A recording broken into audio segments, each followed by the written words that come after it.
दोस्तों नमस्कार, स्वागत है एवरग्रीन कंप्यूटर ट्रेनिंग इंस्टीट्यूट के यूट्यूब चैनल में।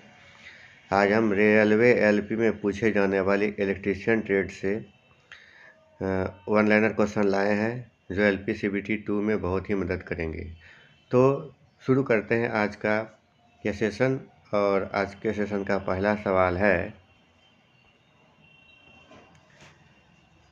3 फेज मोटर कितने फेज पर कार्य करती है? उत्तर है 3।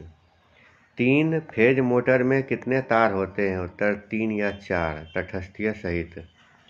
3 फेज आपूर्ति का सामान्य वोल्टेज कितना होता है? उत्तर है 415 वोल्ट भारत में। 3 फेज मोटर में कौन सा सिद्धांत कार्य करता है? उत्तर है घूर्णी चुंबकीय क्षेत्र। 3 फेज मोटर का सामान्य प्रकार कौन सा? उत्तर है induction motor. 3 phase induction motor के प्रकार कितने होते हैं? उत्तर है 2। एक है स्क्वायरल केज और दूसरा है स्लिप रिंग। अगला है, स्क्वायरल केज मोटर में रोटर किस प्रकार का? स्क्वायरल केज प्रकार।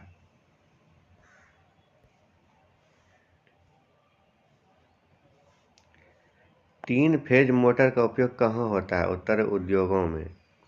3 फेज मोटर में कौन सा स्टार्टिंग मेथड सबसे सामान्य है? उत्तर है डायरेक्ट ऑनलाइन DOL।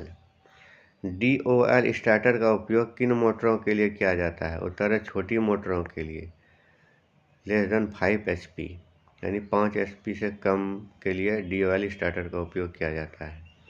अगला, स्टार्टर डेल्टा स्टार्टर का उपयोग किन मोटरों के लिए किया जाता है?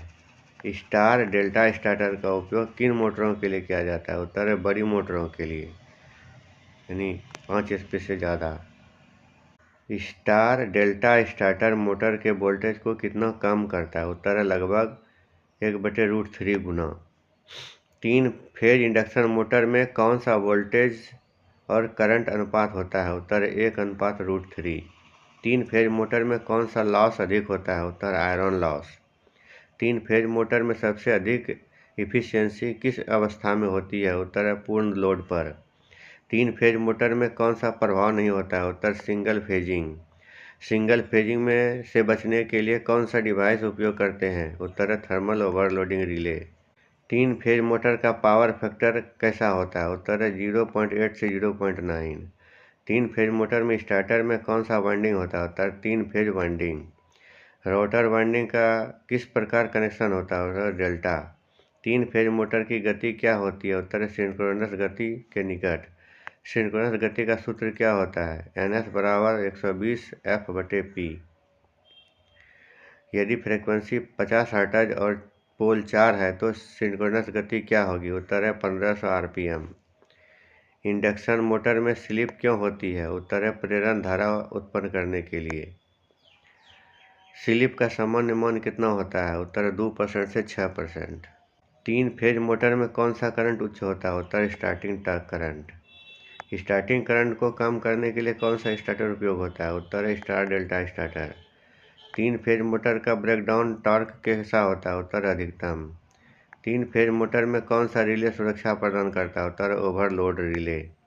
3 फेज मोटर का सबसे महत्वपूर्ण घटक कौन सा? उत्तर स्टेटर। रोटर की गति किससे कम होती है? उत्तर सिंक्रोनस गति। रोटर में किस प्रकार का धारा उत्पन्न होती है? उत्तर प्रेरित धारा। 3 फेज मोटर की दिशा कैसे बदली जाती है? उत्तर है किसी 2 फेज के तारों को बदलकर। 3 फेज मोटर में बैलेंस लोड होने पर क्या लाभ होता है? उत्तर है स्मूथ ऑपरेशन। 3 फेज मोटर की एफिशिएंसी अधिक क्यों होती है? उत्तर है कम लॉस के कारण। स्क्वायरल केज मोटर क्यों लोकप्रिय है? उत्तर है सस्ती और मेंटेनेंस फ्री। 3 फेज मोटर की गति किससे नियंत्रित की जाती है? उत्तर है फ्रीक्वेंसी बदलकर। 3 फेज मोटर की वोल्टेज कितनी हो सकती है? उत्तर है 415 वोल्ट से 690 वोल्ट या अधिक। 3 फेज मोटर का प्रमुख नुकसान क्या है? उत्तर है high inrush current.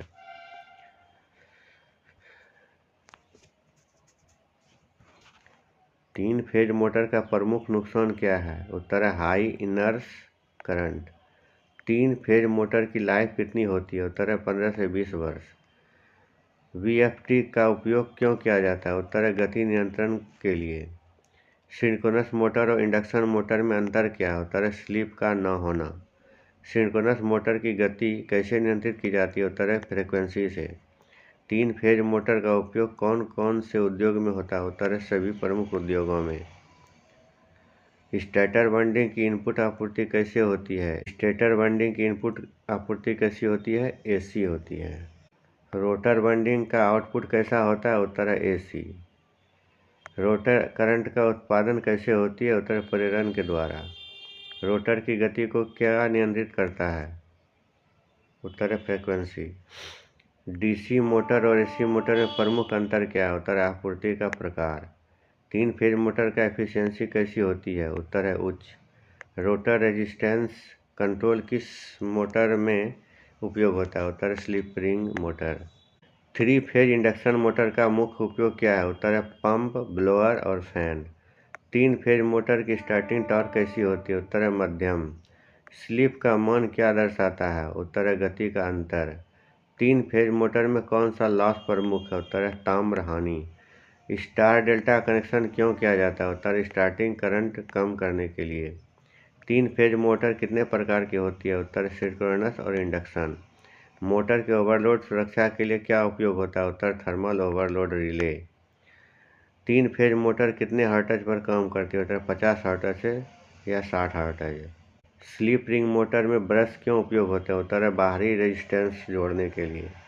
3 phase motor में कितने पोल हो सकते हैं? उत्तर है 2, 4, 6, 8 या अधिक। 3 फेज मोटर में कौन सा ब्रेकिंग मेथड उपयोग किया जाता है? उत्तर है रेगनरेटिव, डायनामिक और प्लेइंग। रेगनरेटिव, डायनामिक और प्लगिंग। 3 फेज मोटर में कौन सा कपलिंग उपयोग किया जाता है? उत्तर है डायरेक्ट या बेल्ट कपलिंग। 3 फेज मोटर को सीधे ग्रिड से जोड़ने के लिए क्या आवश्यक है? उत्तर है उचित स्टार्टर। 3 फेज मोटर में कौन सी विफलता सबसे सामान्य होती है? उत्तर है ओवरहीटिंग। 3 फेज मोटर में कौन सा सर्किट ब्रेक उपयोग किया जाता है? उत्तर है एमसीबी या एमसीसीबी। 3 फेज मोटर में इंसुलेशन क्लास कौन कौन से होते हैं? उत्तर ए, बी, एफ, एच। किस प्रकार का कूलिंग सिस्टम मोटर में उपयोग किया जाता है? उत्तर है एयर कूलिंग या वाटर कूलिंग। इंडक्शन मोटर का मुख्य उपयोग कहाँ होता है? उत्तर है पंप, फैन और ब्लोअर में। 3 फेज मोटर की दक्षता बढ़ाने के लिए क्या किया जाता है? उत्तर पावर फैक्टर सुधार कर। पावर फैक्टर सुधारने के लिए कौन सा उपकरण उपयोग किया जाता है? उत्तर है कैपेसिटर बैंक। स्लिप कम करने के लिए कौन सा उपयोग किया जाता है? उत्तर है सही वोल्टेज और लोड। 3 फेज इंडक्शन मोटर को रिप्लेस करने के लिए कौन सा मोटर उपयोग किया जाता है? उत्तर है बीएफडी आधारित मोटर। 3 फेज मोटर की ध्वनि अधिक होने का क्या कारण हो सकता है? उत्तर है mechanical miss alignment. 3 phase motor में असंतुलित वोल्टेज से क्या समस्या हो सकती है? उत्तर ओवर हीटिंग और असंतुलित करंट। 3 फेज मोटर में बेरिंग फेल्योर का कारण क्या हो सकता है? उत्तर है ओवरलोड और खराब लुब्रिकेशन। स्लिप रिंग मोटर में रोटर वोल्टेज और करंट कैसे नियंत्रित किया जाता है? उत्तर है एक्सटर्नल रेजिस्टेंस से। 3 फेज मोटर में स्टार्टर में कौन सा मटेरियल उपयोग होता है? उत्तर है सिलिकॉन स्टील। 3 फेज मोटर के लिए कौन सी टेस्टिंग आवश्यक होती है? उत्तर है high pot test motor megger test. 3 phase motor में कौन सी टेस्टिंग आवश्यक होती है? उत्तर है high pot test megger test. 3 phase motor को लंबी उम्र के लिए कौन सा मेंटेनेंस किया जाता है? उत्तर रेगुलर ग्रीसिंग और insulation check. Squirrel cage motor की स्टार्टिंग टॉर्क कैसी होती है? उत्तर कम से मध्यम। 3 फेज मोटर में ओवरलोड से बचने के लिए क्या लगाया जाता है? उत्तर है थर्मल ओवरलोड रिले। 3 फेज में से एक फेज फेल हो जाए तो क्या होगा? उत्तर है मोटर सिंगल फेजिंग में आ जाएगी। 3 फेज मोटर के लिए सामान्य करंट रेटिंग क्या होती है? उत्तर लोड पर निर्भर। अगर मोटर बहुत ज़्यादा करंट खींच रही है तो क्या हो सकता है? उत्तर है स्टार्टर या रोटर में फॉल्ट। सिंक्रोनस मोटर में स्लिप होती है या नहीं? उत्तर है नहीं। 3 फेज मोटर में कौन सा कनेक्शन स्टार्टिंग के लिए उपयोग किया जाता है? उत्तर स्टार कनेक्शन। 3 फेज मोटर में रनिंग कनेक्शन हो कैसा होता है? उत्तर है डेल्टा कनेक्शन। एक 3 फेज मोटर को सिंगल फेज सप्लाई पर चलाया जा सकता है? उत्तर है नहीं, उपयुक्त कन्वर्टर की जरूरत होती है। 3 फेज मोटर की गति कौन नियंत्रित करता है? उत्तर है फ्रीक्वेंसी और वोल्टेज।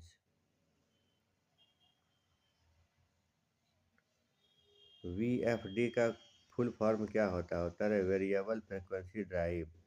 स्लिप रिंग मोटर का मुख्य उपयोग क्या होता है? उत्तर है भारी उद्योगों में।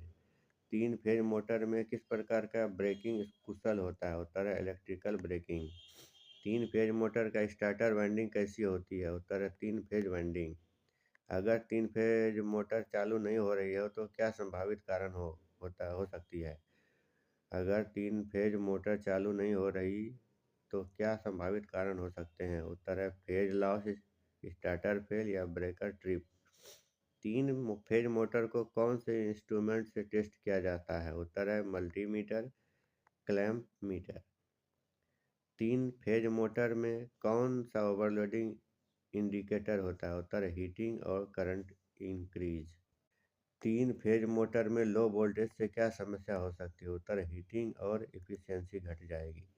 तीन फेज मोटर की सर्विसिंग कितने समय में करनी चाहिए? उत्तर हर 6 महीने में। तीन फेज मोटर को सटीक रूप से चलाने के लिए कौन सा डिवाइस उपयोग होता है? उत्तर है VFD और सॉफ्ट स्टार्टर। दोस्तों, इस प्रकार का और वीडियो चाहिए तो प्लीज़ मेरे चैनल को सब्सक्राइब करें, लाइक करें और शेयर करें। साथ में आपको अगर टेस्ट सीरीज चाहिए सभी प्रकार के एग्ज़ाम का तो आप विजिट कर सकते हैं www.ectitest.co.in पे। और अगर इस वीडियो का PDF डाउनलोड करना चाहते हैं तो आप विजिट करिए www.ectiweb.com पर। और कंप्यूटर से रिलेटेड कुछ जानकारी चाहिए तो आप विजिट कर सकते हैं www.ecti.edu.catin पर। और अगर आपको PGDCA, BA, BSc, MA, MSc, NM, GNM, nursing, D pharma, B pharma, BEd, DLEd, बिलीव, एमली, BCA, MCA, BBA, MBA अगर आप करना चाहते हैं तो आप हमसे कांटेक्ट कर सकते हैं। और सभी प्रकार के डिप्लोमा कोर्स भी अवेलेबल है। तो मेरा नंबर है 7781898623 और लैंडलाइन नंबर है 06413589 236। तो आज इतना ही, मिलते हैं अगले वीडियो में, तब तक के लिए जय हिंद।